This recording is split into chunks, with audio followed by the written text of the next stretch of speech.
La experiencia de la pérdida es quizá una de las más universales. Todos en algún momento nos hemos enfrentado a ese vacío, ¿no? A la ausencia de alguien. Es una emoción, bueno, profundísima, casi que define una parte de lo que significa ser humano. Pero, a ver, ¿y si la forma en que entendemos ese duelo estuviera, digamos, fundamentalmente equivocada? ¿Qué pasaría si el dolor que sentimos no fuera realmente por la persona que se fue, sino por nosotros? Hoy tenemos sobre la mesa unos textos que proponen justo eso, una perspectiva que describe el duelo como una, y cito, apropiación del yo. Y confieso que es una visión que de entrada choca, se siente casi ofensiva, pero nos obliga a hacer una reflexión increíblemente profunda sobre por qué sufrimos como sufrimos. Es un tema difícil, sin duda, y es bueno empezar reconociendo esa incomodidad. Es muy importante aclarar que este análisis no busca invalidar el dolor de nadie, ni decir que está mal sentirlo. Al contrario, la propuesta de estas fuentes es casi como hacer una auditoría de nuestras emociones. Invitan a explorar de dónde viene el sufrimiento desde una perspectiva psicológica, filosófica, para entender qué es lo que realmente se fractura dentro de nosotros cuando alguien cercano muere. Una auditoría de las emociones. Me gusta esa idea. Entonces, si vamos a auditar, ¿por dónde empezamos? ¿Cuál es el primer ladrillo que quitan estos textos de esta pared que hemos construido en torno al duelo? El primer ladrillo es el más grande, y el que sostiene todo lo demás. Es una afirmación tan simple como radical. La muerte del otro no te ocurre a ti. Lo que se plantea es una distinción brutalmente clara. Una cosa es el hecho físico, el cese biológico que le sucede a la otra persona, y otra muy distinta. Es la realidad de quien sobrevive. El otro deja de respirar, pero quien queda aquí, pues, sigue respirando, sigue consciente. Su vida no se ha detenido. Entiendo la lógica, sí, pero suena increíblemente frío. Si muere alguien a quien amas, claro que sientes que algo te ocurre a ti. Se siente como una herida personal, directa. Y ahí está la clave de todo. Justo en esa frase. Se siente como una herida personal. El argumento es que ese sentirse como es una construcción de nuestra mente, del yo. El texto dice que el yo reclama el derecho a sufrir como si la muerte ajena fuera un daño propio. Lo llama una apropiación psicológica del suceso. O sea, lo único que se rompe en uno mismo es la narrativa interna, la historia que nos contábamos, no la vida misma. El duelo, según esta visión, nace de ese acto de tomar un hecho ajeno y convertirlo en algo propio. Apropiación psicológica. Es un término fuerte. ¿Cómo funciona exactamente ese mecanismo? Es como un robo. Es una buena analogía. De hecho, una de las fuentes lo describe como un secuestro emocional del acontecimiento. Piénsalo así, el yo observa un hecho externo, la muerte de otro, y en lugar de procesarlo como algo que le ocurrió a ese otro ser, lo internaliza y lo transforma en su tragedia personal. No es que el hecho nos dañe físicamente, sino que nuestra psique lo secuestra y lo convierte en el centro de un nuevo relato de sufrimiento. Y todo lo que sigue se construye sobre esa primera piedra. De acuerdo, si aceptamos ese punto de partida, que el duelo es una apropiación, me imagino que lo que sigue es aún más complicado.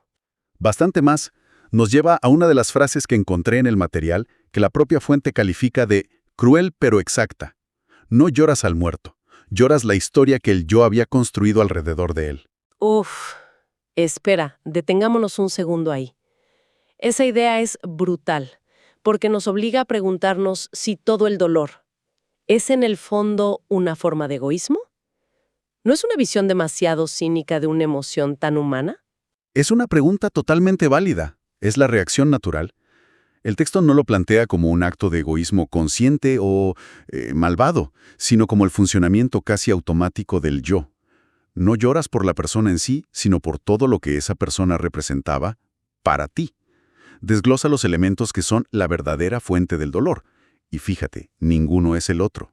Es la pérdida del rol que esa persona sostenía en nuestra identidad, el soporte emocional que nos daba, la imagen que teníamos de la relación y, muy importante, la sensación de continuidad y seguridad que nos proporcionaba. A ver si lo entiendo con un ejemplo. Pensemos en alguien que pierde a su madre, con quien hablaba todos los días. Según esto, el dolor no es solo por la ausencia de la madre, es porque esa persona pierde su rol de hija que llama a su mamá. Esa rutina, esa parte de quien era, se desvanece. ¿Va por ahí? Exactamente por ahí. El sufrimiento es tan intenso porque habíamos convertido al otro en una extensión de nosotros mismos, en una pieza fundamental de nuestra propia estructura. Los textos usan metáforas muy potentes para describirlo. El otro era un espejo, un sostén o directamente una pertenencia. Por eso el dolor se vive como una amputación. No se amputa al otro, se amputa una parte de nuestra propia identidad que habíamos proyectado en esa persona. El muerto no sufre, sufre el yo que se siente despojado de algo que consideraba suyo. Entiendo. Entonces, si el dolor es una reacción del yo a la pérdida de una de sus pertenencias psicológicas, ¿qué papel juega todo el aparato social que rodea a la muerte? El consuelo, los rituales, ¿cómo encajan aquí? Encajan como un mecanismo de defensa. El análisis cambia el enfoque y propone que el consuelo, ya sea religioso, espiritual, social, no está diseñado para el muerto, sino para proteger al personaje, es decir, para proteger al yo del sobreviviente. Los ejemplos son claros, ¿no?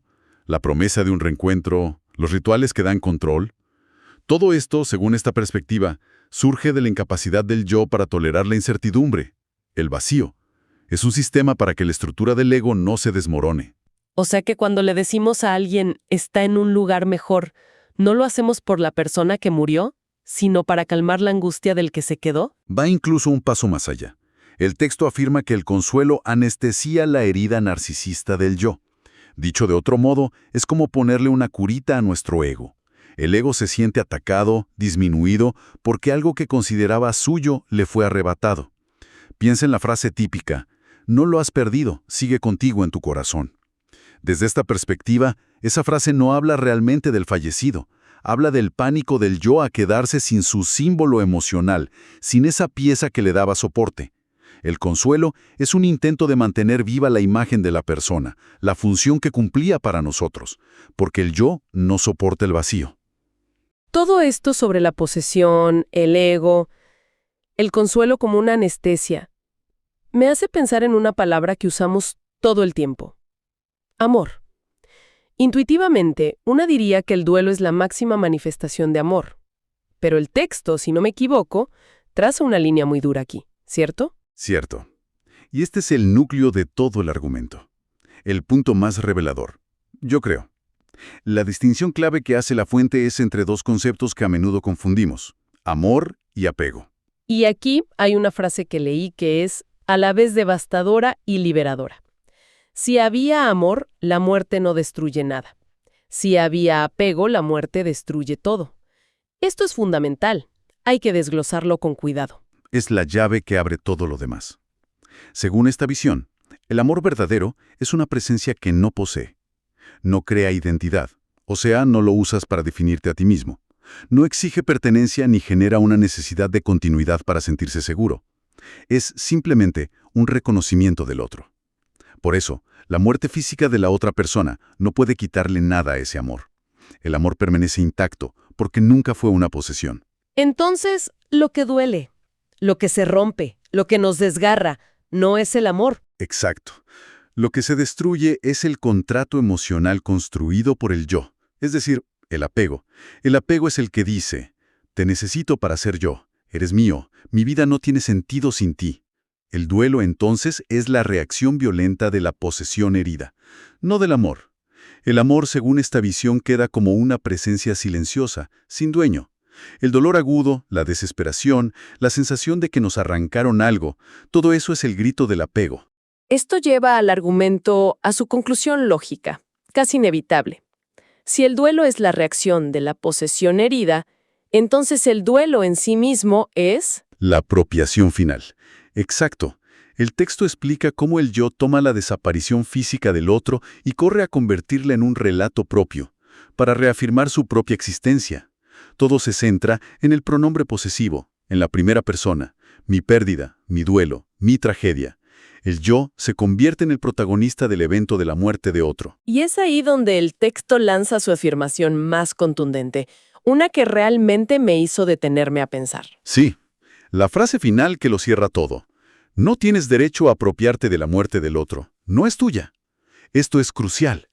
Nos recalca que lo único que realmente se pierde es una historia que los contábamos, una imagen que teníamos, una continuidad que nos habíamos inventado.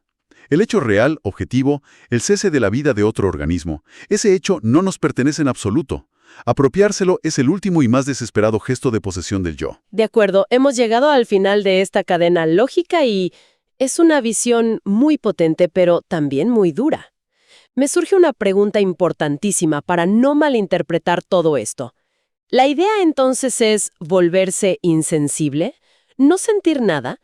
¿Convertirnos en una especie de robot que ve la muerte de un ser querido y dice, un hecho biológico ajeno? Es la pregunta fundamental, y los textos son muy claros al respecto.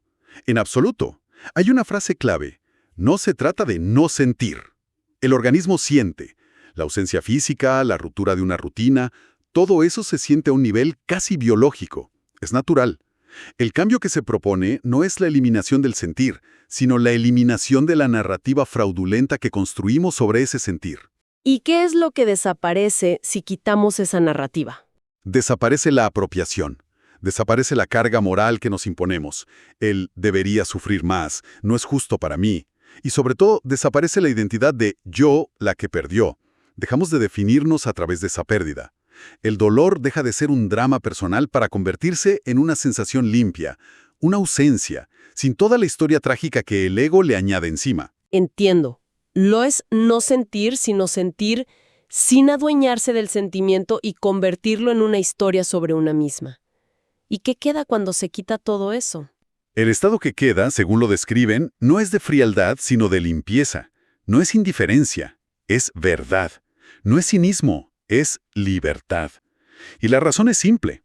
La pérdida ya no se siente como propia, porque en realidad nunca lo fue.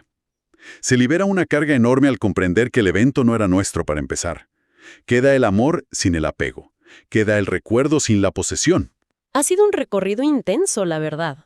Empezamos con la idea del duelo como una experiencia universal y terminamos explorando una perspectiva que lo redefine por completo.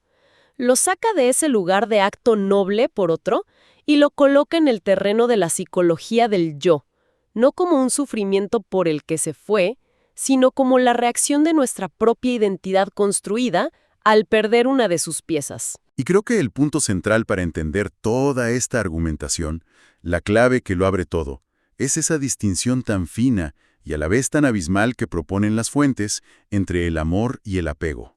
El amor que permanece porque no posee, y el apego que se rompe dolorosamente porque se basa en la ilusión de posesión. Si se comprende esa diferencia, todo lo demás encaja. El dolor no viene del amor, viene del apego fracturado. Ciertamente. Y esto nos deja con una reflexión final, una pregunta que se deriva de todo lo que hemos analizado. Si el duelo, como sugieren estos textos, es fundamentalmente una historia que el yo se cuenta a sí mismo para procesar la pérdida de una parte de su propia estructura, ¿qué otras historias sobre nuestras emociones, la ira, los celos, incluso la felicidad, podríamos estar contándonos sin darnos cuenta? ¿Y qué pasaría si decidiéramos mirarlas con esta misma implacable claridad?